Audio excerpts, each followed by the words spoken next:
धमकियों और साजिशों का ववेला बेबुनियाद है। जिस सफीर से मुरासला मंसूब किया जा रहा है वो खुद इनका बयानिया जानकर हैरान रह गया। इमरान खान ने रियासती इदारों को निशाने पर रखा हुआ है, ये अंदाज खतरनाक है। वज़ीर आज़म मोहम्मद शहबाज शरीफ का कौमी असेंबली में खिताब।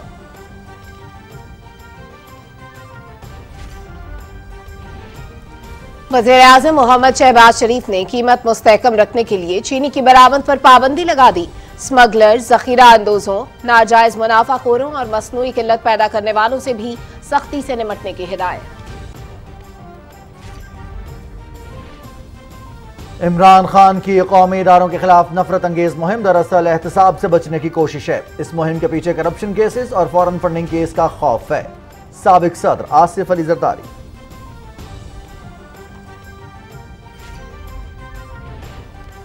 अदालती फैसलों पर तहरीक इंसाफ के कायदीन की इल्जाम तराशी पर जस्टिस अतम इनला बरहम। क्या आप और आपकी इत्तेहादी जमात PTI का इस्लामाबाद हाई कोर्ट पर एतमाद है? चेयरमैन तहरीक इंसाफ से पूछ लें, अगर उन्हें एतमाद नहीं तो हम केस नहीं सुनते। Chief justice Islamabad high court का शेख रशीद से इस्तफसार।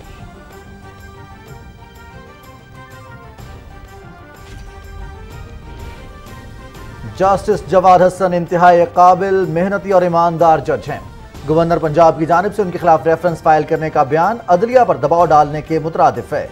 गवर्नर ने गैर जिम्मेदाराना रवैया जारी रखा तो इनके खिलाफ कानूनी चाराजोई की जाएगी। लाहौर हाई कोर्ट बार का ऐलान।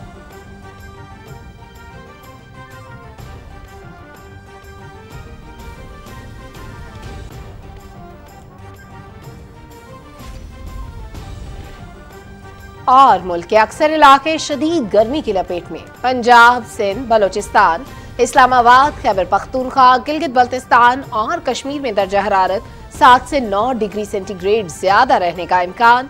आवाम लू से बचने के लिए एहतियाती तदाबीर इख्तियार करें, तिब्बी माहिरीन की राय।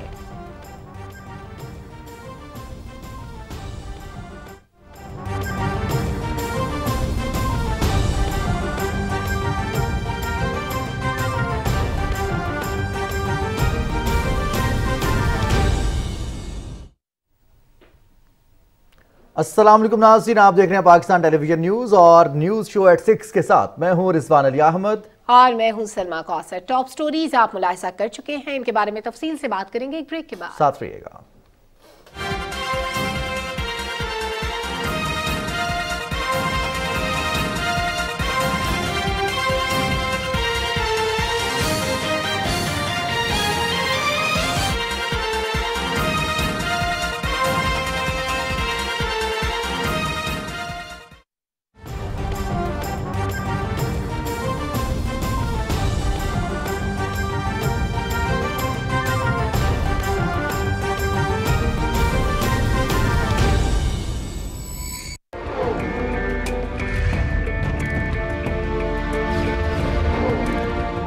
कुदरत ने आपको हर नेमत से नवाजा है।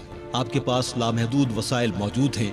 आपकी रियासत की बुनियादें मजबूती से रखती गई हैं। अब ये आपका काम है कि न सिर्फ इसकी तामीर करें बल्कि जल्द अज जल्द और उम्दा से उम्दा तामीर करें। सो आगे बढ़िए और बढ़ते ही जाइए।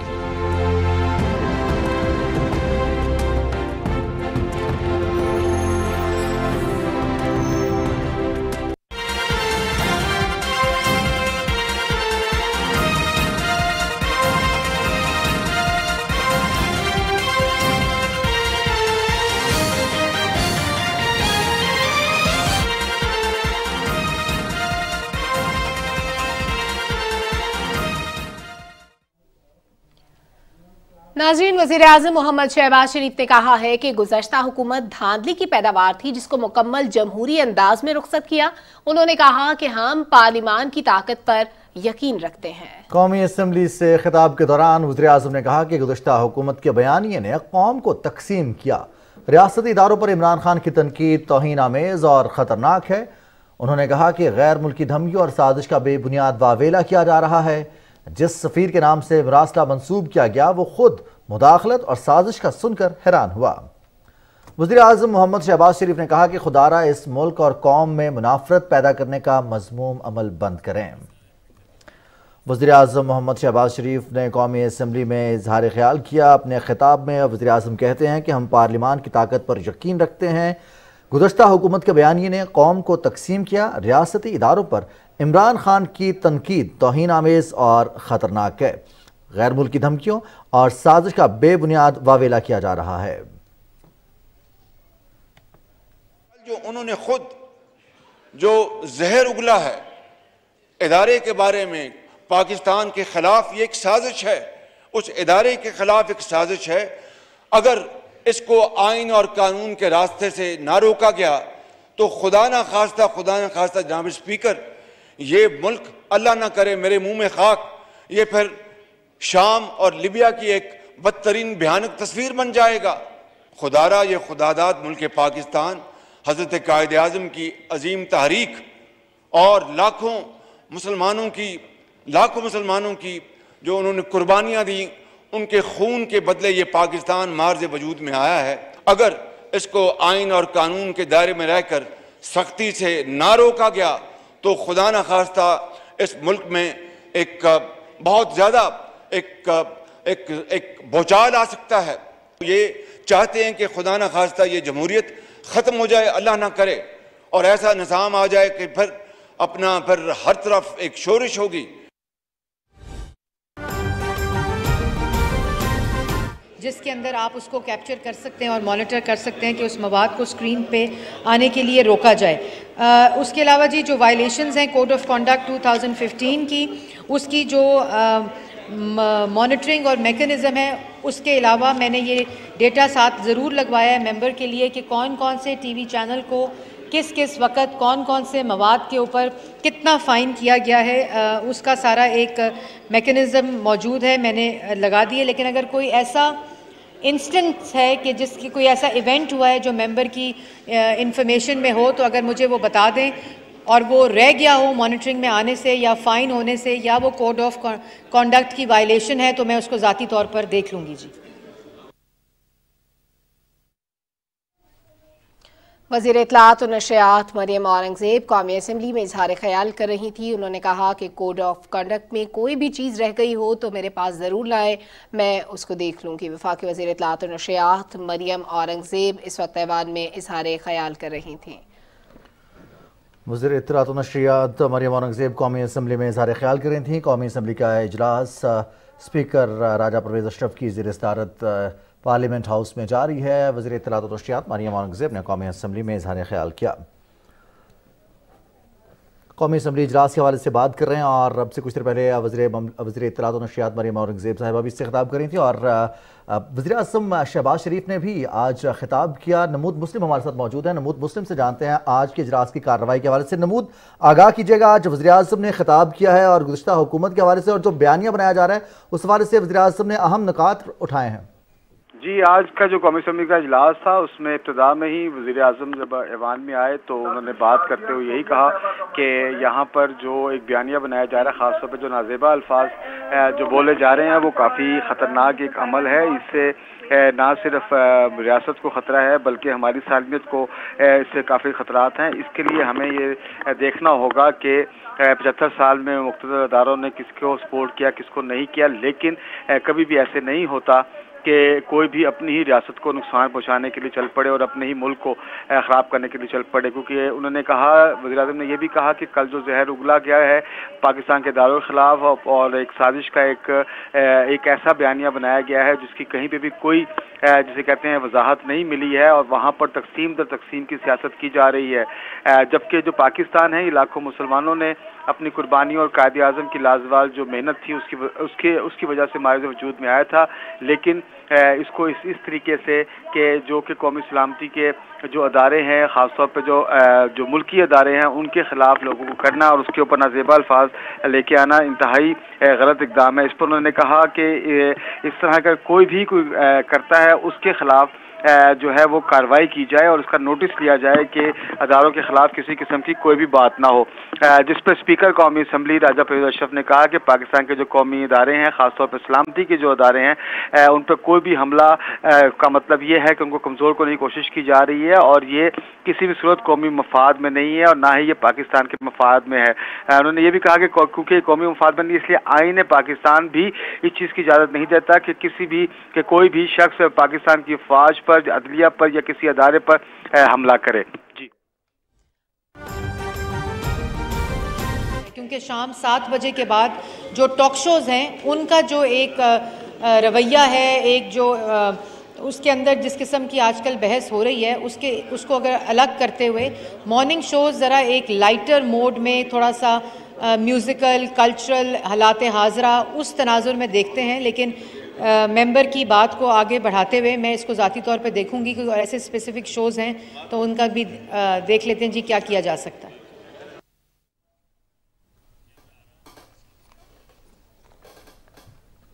मॉर्निंग शोज़ का कंटेंट भी देखा जाएगा, ये कहा है वज़ीर इत्तलात और नशरियात मरियम औरंगज़ेब ने। खबरों का सिलसिला कुछ मजीद आगे बढ़ाते हुए बात करते हैं कि साबिक़ सदर आसिफ अली जरदारी ने तहरीक इंसाफ के सरबराह इमरान खान की जानिब से कौमी इदारों के खिलाफ नफरत अंगेज मुहिम चलाने की पुरजोर मजम्मत करते हुए इसे एहतसाब से बचने की एक कोशिश करार दिया है। अपने रद्दमल में साबिक़ सदर ने कहा कि आवाम के मुंतखब पार्लियामेंट से एक आईनी अमल के जरिए इक़्तिदार से बेदखल होने के बाद इमरान खान इदारों पर हमलावर हो रहा है। इस मुहिम के पीछे करप्शन केसेस और फॉरेन फंडिंग केस का खौफ है।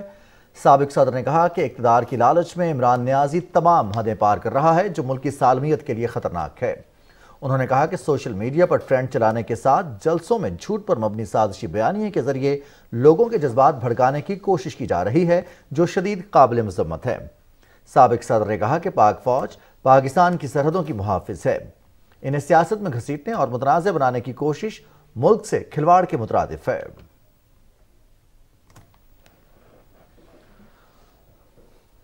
इस्लामाबाद हाई कोर्ट में आज 2 अहम केसेस की समाअत के दौरान इस्लामाबाद हाई कोर्ट के चीफ जस्टिस अतर मिनुल्लाह ने अदालती फैसलों पर कुछ सियासी जमातों की जानिब से जलसों के दौरान इल्ज़ाम तराशी पर बरहमी का इजहार किया। हनीफ अब्बासी को वज़ीर आज़म का मुआविन खुसूसी बनाने के खिलाफ शेख रशीद की दरखास्त पर समाअत शुरू हुई तो इस्लामाबाद हाई कोर्ट के चीफ जस्टिस अतर मिनुल्लाह ने दरखास्त गुजार शेख रशीद को रोस्ट्रम पर बुला लिया और कहा कि क्या आप और आपकी इत्तेहादी जमात PTI का इस्लामाबाद हाई कोर्ट पर एतमाद है? आप चेयरमैन तहरीक इंसाफ से भी पूछ लें, अगर उन्हें एतमाद नहीं तो हम केस नहीं सुनते। चीफ जस्टिस ने यह भी कहा कि अवामी जलसों में रोज कहा जाता है अदालतें रात को क्यों खुली। जलसों में जिस तरह अदालतों पर इल्जाम तराशी की जाती है वो अफसोसनाक है।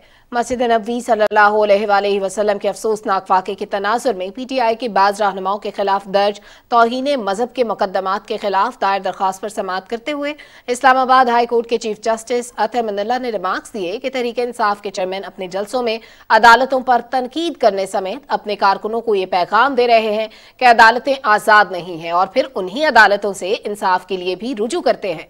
चीफ जस्टिस ने PTI के वकील को मुखातिब करते हुए कहा कि अपने मौक्कल से पूछकर अदालत को आगाह करें कि उन्हें अदालत पर एतमाद है या नहीं।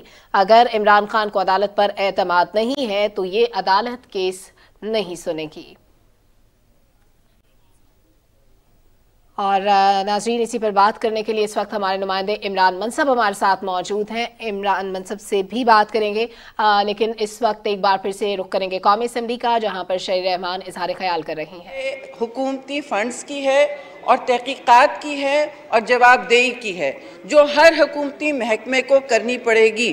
तो जहाँ तक बिलियन ट्री सुनामी की बात है, वो KP का प्रोजेक्ट था और वो अभी तक चल रहा है। उसके जो आपने जवाबात देखे होंगे उस पर मैंने ऑलरेडी तहकीकात ऑर्डर कर दी हैं कि ये कहाँ तक पहुँचा, ये अब कहाँ जा रहा है, और इस पर नैब ने ऑलरेडी एक इन्वेस्टिगेशन और इंक्वायरी शुरू की हुई है। क्योंकि 24 इस किस्म के सवालात किए गए थे पेशावर में ही, सिर्फ पेशावर में सवाल हुए थे इस पर, और इस पर जो करप्शन के हवाले लगे थे उसके पूरे ज़िम्रे में ये बातें हो रही हैं। अब मैं इस पर सियासत नहीं चमकाऊंगी कि जी जो भी पिछली हुकूमत ने किया हम उसका डबल करेंगे इन टर्म्स ऑफ इन्वेस्टिगेशन, लेकिन ये हमारी पब्लिक पैसा है, ये पाकिस्तान के PSDP से हुआ है और जो इसके बाद 10 बिलियन ट्री सुनामी प्रोजेक्ट है वो दूसरा है। उसमें भी जियो स्पेशल मॉनिटरिंग करनी पड़ेगी और उस पर मैं समझती हूँ एक तहकीकाती कमेटी बैठनी चाहिए क्लाइमेट मिनिस्ट्री में। अभी तो कैपेसिटी इतनी नहीं है कि वो आपको ऐसे सारे फैक्ट्स दे सकें। अफसोस से इस मिनिस्ट्री को सिर्फ 10 बिलियन ट्री सुनामी की मिनिस्ट्री बनाई हुई थी। इस वक्त मुल्क में सख्त शदीद हीट वेव आई हुई है, सख्त शदीद आपने देखा है नॉर्थ टू साउथ। नॉर्थ में हमारी बर्फानी झीलें 3000 से ज़्यादा बनी हुई हैं, जिसमें से 30 जो हैं बहुत ही ख़तरनाक अब तक पे हैं, क्योंकि आपके दर्जा हरारत बढ़ता जा रहा है। अब लोगों को आगाही नहीं पहुंचाई गई, जो इस मिनिस्ट्री का पहला काम होना चाहिए था। मुझे और आपको बताना चाहिए था कि सूरत हाल कितनी संगीन है। मुझे और आपको बताना चाहिए था कि हमारी पानी की किल्लत कितनी है। इस वक्त 2025 तक पाकिस्तान यूनाइटेड नेशंस के ज़िम्मे में वाटर स्कैर्स हो जाएगा।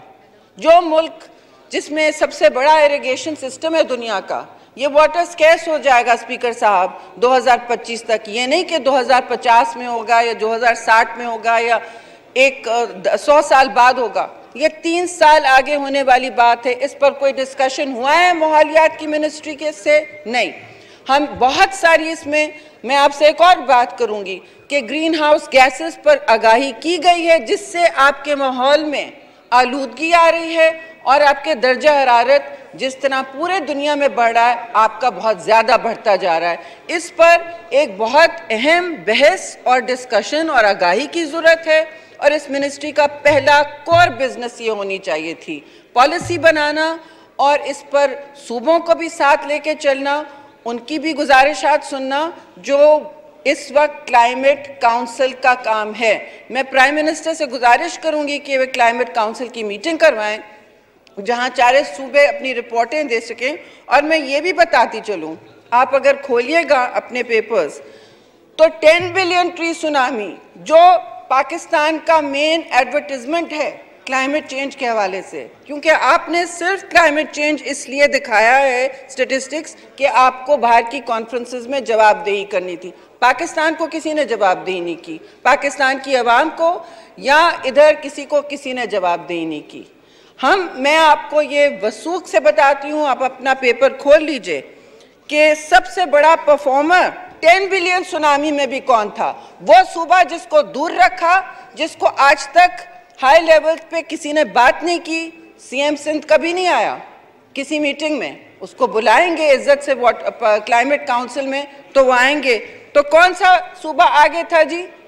सिंध का सूबा आगे था, सबसे सिंध का सूबा आगे था। और क्योंकि उसकी हुक्मरानी एक अपोजिशन जमात के पास थी, इसलिए ये किया गया कि उसकी बात ही नहीं की। कभी किसी ने सुना है कि Sindh was the top performer in the 10 billion in the mangroves project? Mahar साहब आप भी सुन लें, लेकिन इन दोनों प्रोजेक्ट्स में मैं इतना ज़रूर बता दूं कि केपी वाला बिलियन ट्री सुनामी, आपने किसी ने DI खान की भी बात की है, इसमें बहुत काम की ज़रूरत है, इसमें मॉनिटरिंग की भी ज़रूरत है। और इस वक्त जो नैब इंक्वायरी है, हमें इत्तला नहीं आई, मैंने पूछवाया भी उसकी स्टेटस क्या है और उसकी क्या इन्वेस्टिगेशन तहकीकात हुई हैं मुझे नहीं मालूम। लेकिन DI खान के हवाले से, पेशावर के हवाले से, चित्राल के हवाले से बहुत सारी करप्शन की तहकीकात और कंप्लेंट्स आई हैं जो पेशावर में रजिस्टर हुई जी, और 24 से ज़्यादा ये रजिस्टर हो चुकी हैं।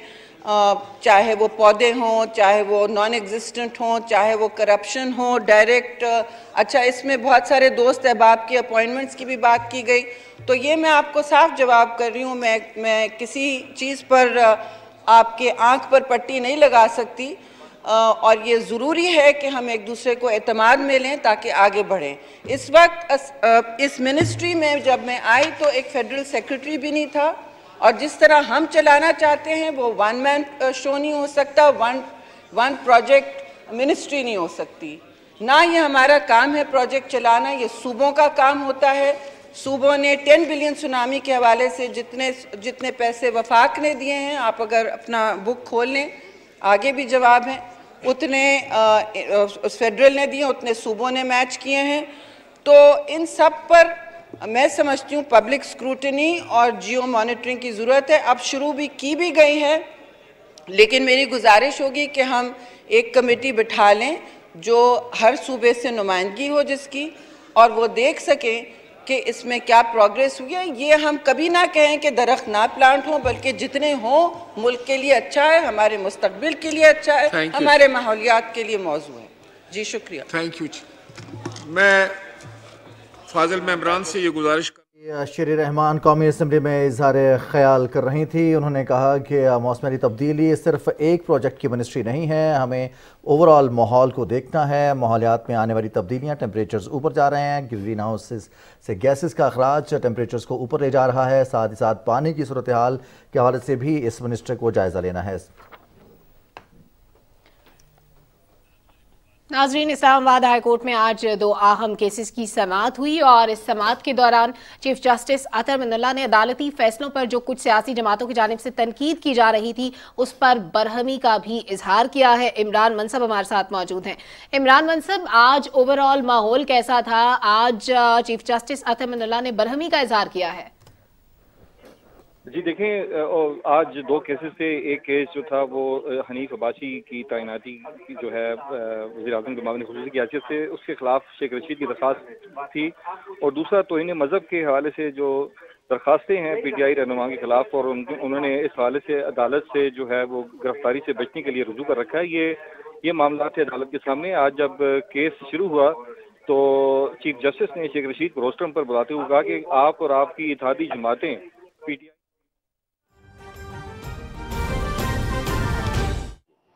तो वहाँ पे आपसे ये सारे सवाल जो हैं वो पूछे जाएंगे। और अगर जलसों से इलेक्शन जीते जा सकते होते तो 2011 में, 12 में, 13 में उस वक्त भी जो है वो पंजाब में मैं लॉ के साथ साथ होम का डिपार्टमेंट मेरे साथ था। जितने धुएंधार जलसे इन्होंने उस वक्त किए वो अब मिसाल नहीं मिलती। अब ये रात का इसका जो जलसा था एबटाबाद में, वो आप देखें क्राउड हाल उसका क्या था। जो है वो बंदे जो है वो बीच में जगह खाली और कुर्सियां जो है वो फैला के वहाँ पे रखी हुई थी लोगों को बैठने, ताकि कैमरे की जब लाइट लगे तो लगे पता नहीं कहाँ तक जो है वो लोग बैठे हैं। लेकिन ये अब मीडिया वाले भी बड़े होशियार हैं। ये जो वो ड्रोन कैमरा है उससे वो पूरी खबर जो है वो लोगों को दे देते हैं कि जनाब ये कितने लोग हैं। तो मामला ये है कि उस वक्त जो है ये लाहौर में जो अब इन्होंने जलसा किया 2011 का जलसा इससे 5 गुना बड़ा था। लेकिन जब 13 में इलेक्शन हुआ तो पूरे पंजाब की 146 में से 7 सीटें थी इनके पास और पूरे मुल्क में 26 सीटें थी। ये इस तरह से इलेक्शन नहीं जीते जाते। इलेक्शन जब आपने जाना है हलकों में तो हमें आपको ये 4 साल का जो है हिसाब जो है वो देना पड़ेगा। जो मुल्क की तबाही की है आपने, इकॉनमी की तबाही की है, और जिस तरह से आपने अदारों का बेड़ा गर्क किया है। PIA जो है वो 70 साल से सहक रहा था, मरा नहीं था। इन्होंने एक बयान दे के उसको जो है वो इन्ना लिल्लाहि व इन्ना इलैहि राजिऊन कर दिया कि हमारे पायलटों के लाइसेंस जाली हैं। वो दुनिया ने जहां कहीं और भी हमारे पायलट काम कर उनको भी निकाल दिया, और PIA भी जो है उसका भी भट्ठा बैठ गया, वो भी जो है वो खत्म हो गया। तो ये मामला जो है ये इनको हिसाब जो है वो देना पड़ेगा। और इस तरह से जब इनकी हुकूमत अब ख़त्म हुई है तो इन्होंने इस जो है वो हिसाब से बचने के लिए एक बयानिया बनाया है कि अगर लोग पूछें कि जी आपने ये महंगाई क्यों की, आपने इस मुल्क का बेड़ा क्यों गर्क किया, तो हम कहेंगे जी वो हमें तो अमेरिका ने निकाल दिया। यानी इस बात का जवाब नहीं देना, हमें अमेरिका ने निकाल दिया। और अब कहता क्या है कि जी वो हम अपनी आज़ादी का सफ़र दोबारा से शुरू करेंगे। अजीब आदमी है। हमें आज़ाद हुए 74 साल हो गए हैं, हम एक एटमी कुव्वत हैं, हमारा दुनिया में एक मकाम है, वो हमें 74 साल पीछे ले जा रहा है कि जी हम वहाँ से जो है वो शुरू करेंगे 1940 से। तो ये इनकी चीज़ें जो है वो इंशाअल्लाह जब ये इलेक्शन के मैदान में सामने आएंगे तो इनके सामने आएंगी। हमने इनकी हुकूमत का खात्मा जो है वो इलेक्शन के लिए किया था, हमने हुकूमत लेने के लिए नहीं किया था, क्योंकि ये हमें भी पता था कि अगर 5वें साल इलेक्शन ईयर में हम हुकूमत लेंगे तो फिर हम जो है वो मंसूबे जो है वो शुरू कब करेंगे, तो मुकम्मल उनको कब करेंगे। लेकिन हमने जो है वो ये हुकूमत जो है ये इसलिए ली अपना इनके खिलाफ अदम एतमाद किया था कि उसके बाद हम इलेक्शन में जाएं। लेकिन हुआ ये कि जब सुप्रीम कोर्ट में इन्होंने, हमने नहीं, इन्होंने जो है वो सुप्रीम कोर्ट में इलेक्शन के लिए जो है वो सदर जो आरफ अलवी साहब हैं, जो दांतों में जो है वो कीड़े का इलाज करते हैं, और अब वो खुद ऐवान सदर में कीड़ा बन के जो है ना वो वहाँ पे लगे हुए हैं, ना आइन की परवाह कर रहे हैं ना कानून की परवाह कर रहे हैं। तो उन्होंने सुप्रीम कोर्ट में रेफरेंस भेजा कि जी इलेक्शन कमीशन को कहा जाए कि वो 90 दिन में इलेक्शन कराए। आप में सब पढ़े लिखे बाशऊर लोग बैठे हैं। सुप्रीम कोर्ट ने जब इलेक्शन कमीशन को बुलाया तो इलेक्शन कमीशन ने कहा कि जी मैं 7 महीने से पहले जो है वो मैं इलेक्शन जो है वो नहीं करवा सकता, क्योंकि कानूनी तौर पे, आइनी तौर पे तमाम मुल्क में हल्का बंदी होनी है। फाटा में जो सीटें कम हुई हैं वो पूरे मुल्क में तकसीम होनी है, और उसके बाद हल्का बंदी होनी है कौमी असम्बली के हल्कों की, सूबाई असम्बली के हल्कों की। तो इसलिए हम जो है वो कम अज़ कम 7 माह का अरसा हमें दरकार है। तो इसलिए जो है वो हम इलेक्शन जो है वो इससे पहले नहीं करवा सकते।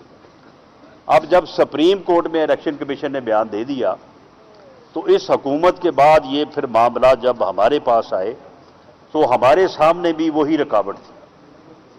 अब अगर हम सिर्फ 7 माह की जो है वो पॉलिसी बना के बैठते तो फिर जो है वो मामला चल नहीं सकते थे।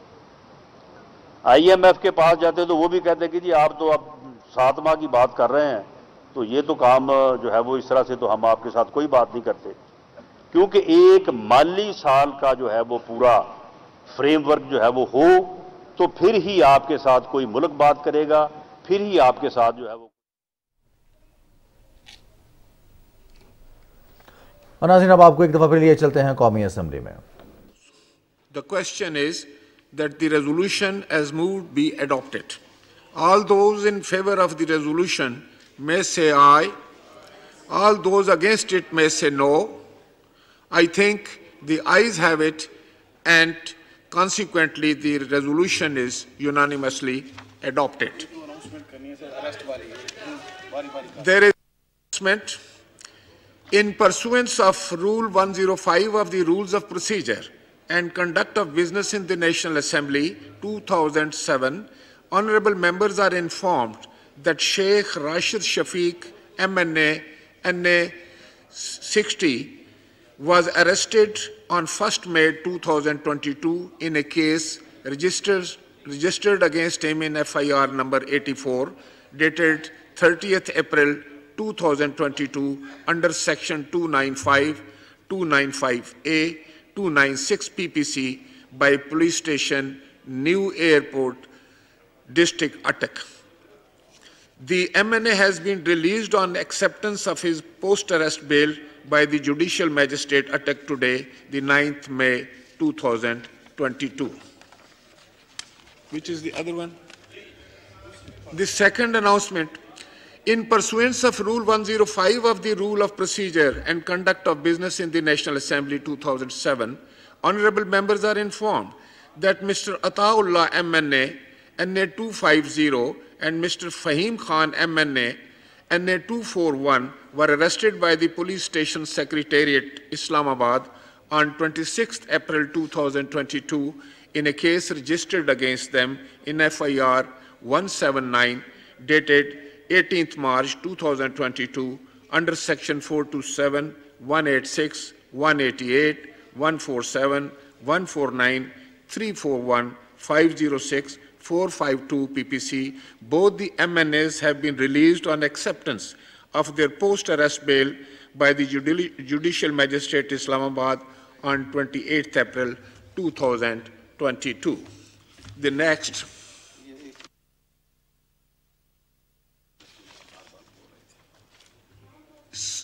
The question number 18 को कमेटी के सुपुर्द किया जाता है। Item number 3. calling attention notice. Sayyid Agha Rafiullah to move item number 3. शुक्रिया जनाब स्पीकर, बहुत मेहरबानी।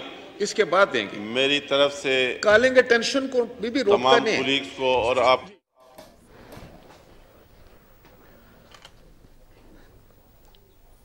स्पीकर राजा परवेज अशरफ की सदारत में कौमी असम्बली का इजलास जारी है। कौमी असम्बली में वक्फा सवालात के बाद रेजोल्यूशंस और अनाउंसमेंट का सिलसिला भी जारी है। कौमी असम्बली का इजलास स्पीकर राजा परवेज अशरफ की सदारत में पार्लियामेंट हाउस में जारी है।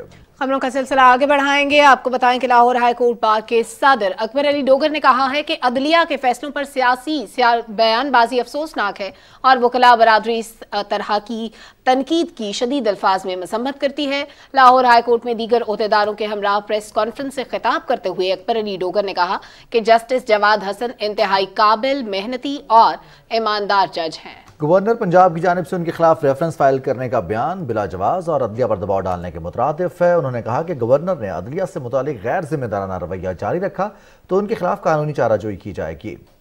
लाहौर हाई कोर्ट के दूसरे ओहदेदारों ने कहा कि वकला बरादरी आइन की मुहाफिज है। उन्होंने कहा कि रात के वक्त अदालतें खुलने पर तनकीद बिला जवाज और मुज़ाहका खेज है।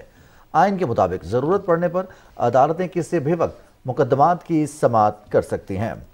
लाहौर हाई कोर्ट बार के सदर अकबर अली डोगर ने कहा है कि अदलिया के फैसलों पर सियासी बयानबाजी अफसोसनाक है और वकला बरादरी इस तरह के अल्फाज की शदीद मजम्मत करती है। शाहिद वफा इस वक्त हमारे साथ मौजूद हैं। शाहिद वफा, बार को भी मजम्मत करना पड़ी इस तरह की चीज़ों की कि अवामी मकामात पर हर जगह पर अदालती फैसलों पर जजेस को तनकीद का निशाना बनाया जाता है, ये ज़रूरत क्यों पेश आई? ये बुनियादी तौर पर ये जो ज़रूरत जो है वो तहरीक इंसाफ के रहनुमाओं की जानिब से जो अवामी मकामात पर जो जलसे किए जा रहे हैं, उनके रहनुमाओं की जानिब से मुख्तलिफ प्रेस कॉन्फ्रेंसेज में जो बयानबाजी की जा रही है, उसके बाद वकला बरादरी में खासी तशवीश पाई जाती थी और एक बेचैनी का अंसर था, जिसका इजहार आज Lahore high court bar association के अहदेदारों ने एक हंगामी प्रेस कॉन्फ्रेंस करके किया। इसमें लाहौर हाई कोर्ट बार के जो सदर हैं सरदार अली अकबर डोगर वो मौजूद थे और दीगर अहदेदार थे। इनका ये कहना था कि अदालत जो है वो आइन और कानून के मुताबिक फ़ैसले देती है और अगर किसी फरीक को वो फैसला पसंद ना आए तो उसका भी जो है वो एक रेमेडी आइन में मौजूद है कि उस फैसले के खिलाफ अपील कर ली जाए। लेकिन ये कि उन फैसलों के खिलाफ जो है सियासी बयानबाजी करना सियासी जगहों पर मुख्तलिफ अवामी मकामात पर वकला का ये कहना था कि ये बात जो है वो बर्दाश्त नहीं की जाएगी। एक और अहम चीज़ जो थी वो गवर्नर पंजाब के रवैये का जिक्र किया गया, क्योंकि गवर्नर पंजाब ने चंद रोज़ कबल लाहौर हाई कोर्ट के जस्टिस जवाद हसन के खिलाफ रेफरेंस फाइल करने का अंतिया जाहिर किया था। यहाँ ये मैं बता दूं कि जो लाहौर हाई कोर्ट के जस्टिस जवाद हसन थे, इन्होंने कौमी असम्बली के स्पीकर की जिम्मेदारी लगाई थी कि वो नौमुंतखब वज़ीर आला पंजाब वज़ीर आला हमजा शहबाज शरीफ से उनके ओहदे का हल्फ लेंगे, क्योंकि 28 रोज़ गुजर चुके थे और उनसे हल्फ नहीं लिया गया था। तो इस फैसले को जो है वो गवर्नर पंजाब ने बुनियाद बनाकर Lahore high court bar association के नुमाइंदों की जानिब से आज प्रेस कॉन्फ्रेंस की गई और अदालती फैसलों पर जो सियासी बयानबाजी की जा रही है, इसके साथ साथ गवर्नर पंजाब की जानिब से जिस तरह से आज जज जवाद हसन के खिलाफ रेफरेंस फाइल करने का ऐलान किया गया है और दावा किया गया, जो बयान दिया गया, उस पर भी लाहौर हाई कोर्ट बार के सदर की जानिब से तनकीद की गई है। इस वक्त हमें ज्वाइन कर चुके हैं इमरान शफीक साहब, सीनियर वकील हैं। बहुत शुक्रिया इमरान शफीक साहब, आपने वक्त दिया। सर, माहिर कानून की हैसियत से ये फरमाइएगा कि इस तरह से जब अदलिया के फैसले से किसी को इख्तलाफ होता है, किसी को ये लगता है कि कोई पहलू तिश्ना रह गया या इंसाफ के तकाजे पूरे नहीं हुए, तो रिव्यू पटिशन में जाने का तरीक़ाकार क्या होता है? इसके अलावा क्या कानूनी ऑप्शंस होते हैं? देखिए, अदालत का अगर हाई कोर्ट का कोई फैसला है तो हाई कोर्ट के फैसले के खिलाफ दो तरह के ऑप्शंस होते हैं। एक तो ये है कि आप अगर इंट्रा कोर्ट अपील, यानी हाई कोर्ट के अंदर ही दीगर मोअज़्ज़िज़ जज या साहिबान जो है वो अपील की सूरत में उसकी समाअत करते हैं, उसे इंट्रा कोर्ट अपील कहा जाता है, ICA फाइल करें। दूसरा ऑप्शन ये होता है कि आप उसी जज साहब के सामने जिन्होंने ये फैसला दिया था उनके पास रिव्यू की दरख्वास्त दायर कर दें। अगर आप ये दोनों ऑप्शन इस्तेमाल नहीं करते तो कुछ केसों में लीव टू अपील के जरिए सुप्रीम कोर्ट में भी जाया जा सकता है, यानी सुप्रीम कोर्ट में भी उस ऑर्डर के खिलाफ जो है वो अपील फाइल की जा सकती है सुप्रीम कोर्ट की इजाजत के साथ। तो ये 3 ऑप्शन हुआ करते हैं। हर केस की सिनेरियो और सिचुएशन मुख्तलिफ होती है और उस सिचुएशन को देख के उसमें कौन सी रेमेडी है जो आपको अवेलेबल है, उस रेमेडी को इख्तियार किया जाता है। अगर रिव्यू की रेमेडी अवेलेबल है तो रिव्यू में जाएंगे और आईसीए के ऑप्शन को छोड़ देंगे, और अगर आईसीए को इस्तेमाल करेंगे तो आईसीए के बाद फिर आप सुप्रीम कोर्ट जा सकेंगे, या डायरेक्ट भी आप सुप्रीम कोर्ट जाना चाहते हैं तो लीव टू अपील के साथ आप जा सकते हैं। साहब, हम देखते हैं कि बहुत सारे फैसले आते हैं, उनको तनकीद का निशाना बनाया जाता है।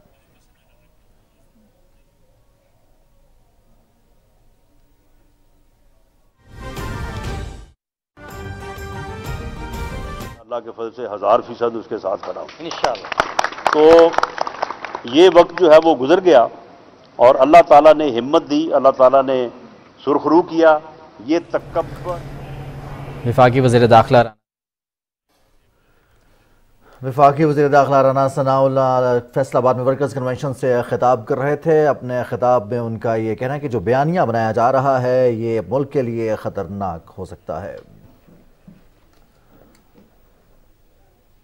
पाकिस्तान मुस्लिम लीग नून के रहनुमा और रुकन पंजाब असम्बली मलिक अहमद खान ने कहा कि इमरान खान का साजिशी बयानिया हर फोरम पर बेनकाब हो चुका है, जाती अना की खातिर सिक्योरिटी इदारों के खिलाफ मुहिम चला रहे हैं। लाहौर में न्यूज कॉन्फ्रेंस में उन्होंने कहा कि अदम एतमाद आने के बाद असम्बली को तहलील करने पर इमरान खान के खिलाफ आर्टिकल 6 लगता है, जबकि अनारकी फैलाने के इल्जाम में उन्हें अवामी अदालत का भी सामना करना होगा।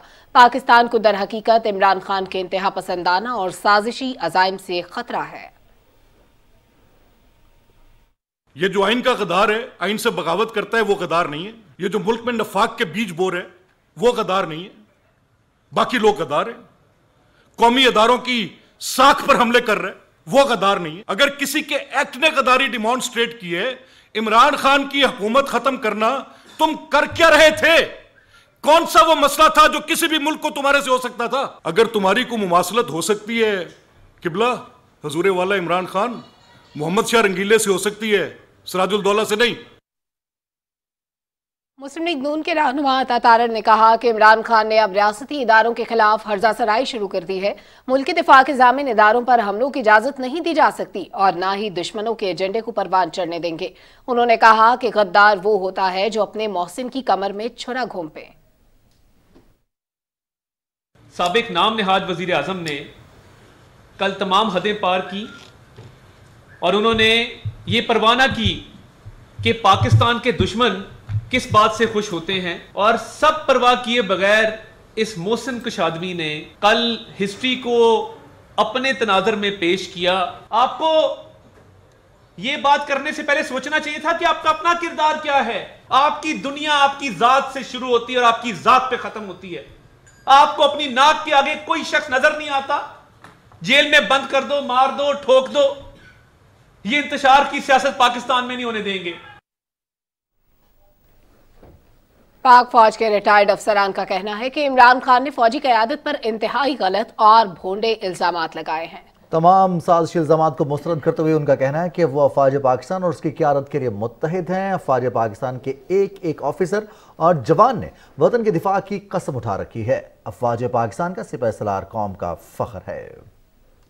कुछ लोग जो है यहाँ डिसइंफॉर्मेशन फैला रहे हैं और वो जो है पाक फौज के खिलाफ प्रोपेगेंडा कर रहे हैं, जिसकी वजह से हमारे मुल्क में बेचैनी और बदनज़मी पैदा हो रही है। मेरी तमाम आवाम से दरख्वास्त है कि आप लोग जो है खबरों पे यकीन ना करें। आजकल कुछ अरसे से हम देख रहे हैं कि सोशल मीडिया पे पाक फौज के खिलाफ गलत किस्म का प्रोपेगेंडा जारी है। पाक फौज की बड़ी कुर्बानियाँ हैं। हमारे पाक फौज की बदौलत आज पाकिस्तान दुनिया के पुरअमन ममालिक में शामिल हो गया है। प्रोपेगेंडा मुहिम है, हम इनकी शदीद अल्फाज में मजम्मत करते हैं, अपील भी करते हैं कि खुदारा सियासत में बाकी चीज़ों में पाक फौज को ना घसीटें। ये टीवी पे आजकल डिसइंफॉर्मेशन चल रहा है, आर्मी के खिलाफ प्रोपेगेंडा चल रहा है। इंशाल्लाह हम इसे कामयाब होने नहीं देंगे। आजकल कुछ लोग सोशल मीडिया पर बेबुनियाद और मनगढ़ंत अफवाहें फैला रहे हैं। मेरी तमाम पाकिस्तानियों से दरख्वास्त है कि आप इन अफवाहों पे यकीन करने से पहले इनकी तस्दीक जरूर करवाएं। न्यूज शो से आज के लिए इतना ही। हमें हमारी टीम की हमरा इजाजत दीजिए। एक ब्रेक के बाद आप मुलाहिजा कर सकेंगे इलाकाई खबरें। देखते रहिए पाकिस्तान टेलीविजन न्यूज।